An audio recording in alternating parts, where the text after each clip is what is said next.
오늘 묵상의 주제는 지혜입니다. 제가 지혜에 대한 좋은 글을 읽었는데 한번 나눴으면 좋겠는데요.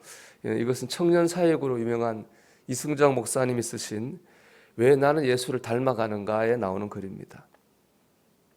사람으로 오신 예수님은 키와 지혜가 자라가 여러 면에서 성숙하는 과정을 거치셨다. 그리스도인은 예수님 안에 있으므로 그분의 지혜와 지식을 자신의 것으로 삼는 특권을 누린다. 지혜는 하나님을 경외하는 삶이요 예수 그리스도를 닮아가는 삶이다. 즉 지혜는 예수님 안에 있습니다. 예수님께서 키와 지혜가 자라가서 성숙하는 과정을 거치셨습니다. 주님 안에 이런 성숙된 지혜가 있습니다. 예수님을 믿는 우리에게는 특권이 있어요.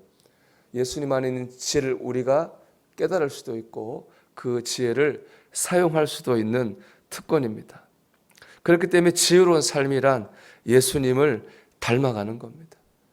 예수님을 닮아가는 것은 예수님 안에 있는 지혜를 우리가 사용하면서 사는 것이기 때문에 그렇습니다. 가장 지혜로운 삶은 주님의 뜻대로 사는 겁니다. 좀 더 나가면 지혜로운 삶은 주님께 순종하는 삶입니다. 지혜는 주님 뜻과 내 뜻이 충돌할 때 고집 부리지 않고 얼른 내 뜻을 접을 줄 아는 겸손을 배우는 것이다. 즉 주님이 좋아하는 최상의 가치를 얻기 위해 내가 좋아하는 최상의 것을 포기할 줄 아는 것이다. 예수님 안에 지혜가 있습니다. 그러면 주님의 뜻을 따라 사는 것이 가장 지혜로운 삶이에요. 그러기 위해 필요한 게 뭐겠어요? 순종이죠. 여기 나오는 것처럼 예수님 안에 있는 최상의 가치를 내가 얻기 위해서 내가 생각하는 최상의 것을 포기할 줄 아는 게 뭐예요? 그것이 바로 지혜로운 삶이라는 겁니다. 그래서 그 책의 제목이 왜 나는 예수를 닮아가는가인데 왜 예수를 닮아갑니까? 그것이 바로 가장 지혜로운 삶이기 때문에 그렇습니다. 여러분 우리가 오늘도 주님께 순종하기를 바랍니다. 그게 가장 지혜로운 삶입니다. 지혜로운 삶을 사시기를 주의 이름으로 축원합니다. 그런데 본문을 보면 우리가 예수님 말씀에 순종해서 지혜로운 삶을 사는 일에 방해가 되는 것이 있습니다. 그건 뭐냐? 큰 일이 아니라 작은 일입니다. 오늘 말씀을 다시 보면 죽은 파리들이 향기름을 악취나게 만드는 것 같이 적은 우매가 지혜와 존귀를 난처하게 만드느니라 그렇게 말씀합니다. 파리가 날아가다가 귀한 향유 그릇에 빠졌어요.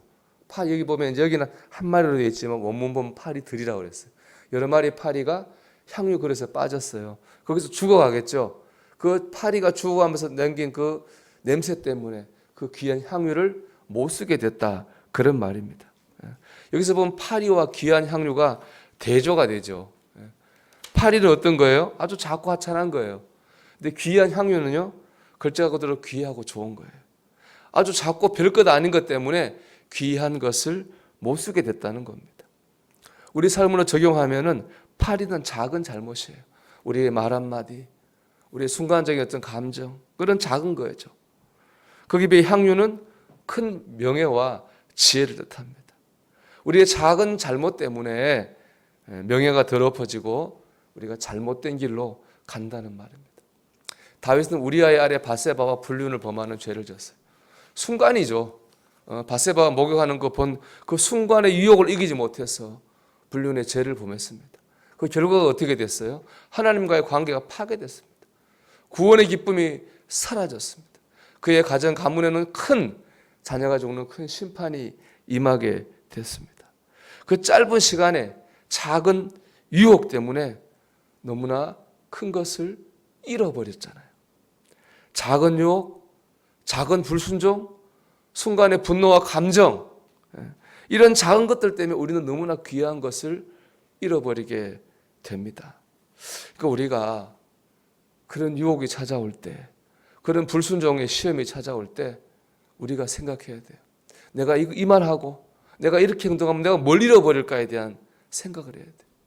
그랬을 때 우리가 찾아오는 그 짧은 순간의 유혹과 작은 불순종의 시험을 이겨낼 수 있습니다. 여러분, 우리가 잃어버릴 것을 바라보고 그 작은 것들, 작은 시험과 작은 유혹을 이겨나갈 수 있기를 주의 이름으로 축원합니다. 이건 단지 개인적인 차원의 문제가 아니라 공동체 전체의 문제이기도 해요.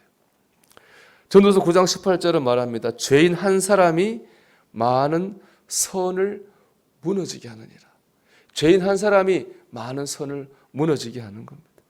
한 사람의 잘못된 말과 행동이, 처신이 가정을 힘들게 하고 교회를 어지럽게 합니다. 여호수아에서 보면 이스라엘 백성이요, 큰 성 여리고를 하나님의 은혜로 무너뜨립니다. 여리고성을 빙빙빙 돌잖아요. 무너지게 하셔요. 근데 그 다음에 만나는 아이라고 하는 아주 작은 성에서는 처참한 패배를 당해요. 이 이스라엘 공동체 너무나 큰 충격이에요. 이방인에게 졌다고 하는 것도 충격이죠. 하나님이 함께 하신데 왜 졌을까? 그것도 충격이지만 또 하나는 그 성은 너무 작아요. 이스라엘이 당연히 이겨야 되는 작은 성인데 졌어요. 앞으로 어떻게 하지?